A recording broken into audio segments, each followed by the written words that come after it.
2 months ago, I made a video about the New Balance SC Trainer version 2, highlighting the 5 major differences between version 1 and version 2. In that video, I said the version 2 was fire. It is a raging inferno. It is the best shoe of 2023. Well, after 100 miles running in the shoe, I can confidently tell you that I was wrong. I was wrong. I was wrong. I was wrong.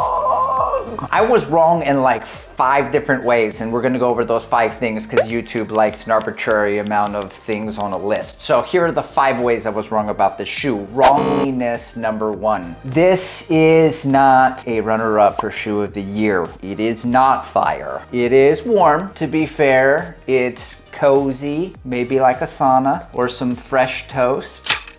Okay. All right, so the big question then is why, and something I didn't talk about in the first video was the stability or lack thereof. So the newly formulated fuel cell foam, which feels wonderful up front, you feel a lot of bounce. I think a lot of the initial excitement about the shoe was from landing on the forefoot. Well, that's the same foam that's present in the heel. And as you can see, it collapses more in the back. It's not as strong, especially as a version 1. So I first noticed the instability when I wore these shoes casually. And yes, I wear running shoes casually. I'd like to think that I perfect the New Balance dad look. I know I should probably wear Chucks or Vans or something a little trendy, but A, I am very married, and B, every time I add cart, I put some Vans and put them in the cart, and then I go to purchase them, I just think to myself, like, that's money that could be going towards a carbon plate. You feel me? Anyway, I noticed that after wearing these shoes casually, the next day my shins were sore and the anterior tibialis was a little sore on multiple occasions. And to be fair to New Balance, after I ran in the shoe, I wouldn't feel it in my shins. But also to compound matters, I listened to Run Like Heller, Emily Heller, a most excellent shoe tuber. Check her channel out. And she was mentioning the instability. So if you need some support, be wary. It is not the same as version 1. Okay, wrongy number 2. Too wrong foo, I guess. I said that this shoe is best at steezy paces. It's best at steezy. And guess what? I was wrong. Okay, now hear me out on this next part. It's gonna sound crazy. It's gonna sound like I'm trying way too hard for some hipster bullshit, but the best paces for this shoe for me were at 5 and 10K paces. Last week, took it out, mile repeats, hitting 541, 551. Today, I had to prove it. I went out, I took my GoPro, I did 12x400s, took it out to the track, I'm making a video about it, I'll release it next week or the week after, and I was hitting 128s down to 120. Guys, I am not that fast. Okay, this shoe is faster than me. Anyway, those are the best paces, then threshold, then marathon pace, then, you know, steezy, then easy. As a daily trainer, this shoe is very average.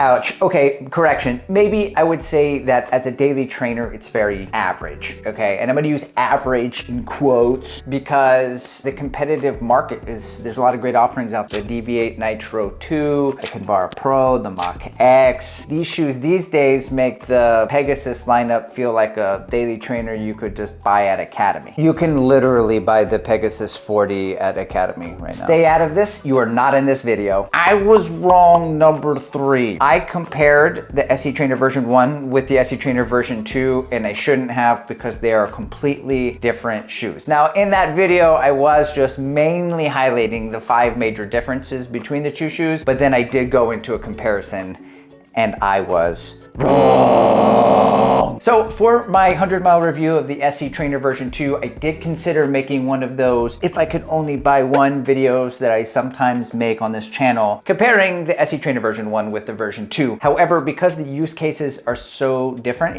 it felt wrong. Like for version 1 of the 323 miles that I put in that shoe, most of it's all recovery or super easy, very little marathon pace and like a dusting of speed work. Okay, and so like version 2, I'm using primarily as a workout shoe now. So if I could only buy one, I would buy both of these shoes. And I would use one for easy days and as a daily trainer, and the other one would be like a workout shoe. I was wrong. They are not the same. Wrong Diddy number 4. I forgot to ask you to like and subscribe at the beginning of the video, so please do your boy a kindness. Andrew, nobody says ya boy anymore. You shut your mouth. You are not my boy. Just looking out for you, man. Feel free to unsubscribe. Okay, wrong daddy number 5. I said in the last video that the upper was just an upper. I said it was mediocre, mid at best. And guess what? I was wrong. Wrong. I was wrong. The upper is actually just 1/80th above a mediocre upper. It's just kind of nice. In fact, here's my 30-second 100-mile review that probably could have been a short, but I don't believe in shorts. Do you believe in the run? Do I believe in the run? Ha ha ha ha. No one likes you. Upper, first, comfort, lockdown, both, right? I will say, caveat, there's a little room in the toe box for your toes to splay, which some 5-10K racers, they don't have that. They just, you know, they make your toe scrunch up when your toenail falls off. I'm gonna give it an A. Midsole, super bouncy, love it. Energy return, still rocking and rolling after 100 miles. However, there's the instability, so watch out for that. So I'm gonna give it a B. And outsole, I'll just put a picture up there so you can just take a look at it and you'll see how it's holding up pretty well after 100 miles. As it should. Give it an A. Okay, in conclusion, this is my conclusion paragraph or however that symbol works. Look, New Balance, if you're watching this, which you probably not, but if you are, A, slide into the DMs, send your boy some shoes. B, I've got an idea for version 3. Okay, we go back, we take the firmer yet still very bouncy fuel cell foam from version 1 and we put that in the heel. Keep the version 2, the bouncier new formula fuel cell foam and keep that in the forefoot. And then the upper, do with it what you will. You can maybe make it more of a race day, upper or lighter, we can lose some weight, and I think we have a banger. Now, I just sound like Homer Simpson designing a car, but anyways. Okay, so when this video airs, I'm gonna be starting my marathon training for the Houston Marathon, my cliche sub-3 attempt. And so I'm gonna be documenting that and posting videos that absolutely no one wants to watch. Speaking of which, last week I did a video called Calories In which I'm documenting my 10-week journey, losing 10 pounds with diet. Next one is gonna follow up with exercise and weightlifting. I will not call it calories out. I didn't know Kaiko was so controversial. Lastly, okay, stay with me. Lastly, Puma, this is the best part. You're gonna be glad you stuck around for this. Puma has a sale on their site right now. Deviate Nitro Elite 1 and 2 are both $50 off, $150 in the US. I'll be doing a first thoughts video, maybe a 5-on-5, first 5 minutes in the first 5 miles. Puma, if you're watching this, send your boys some shows.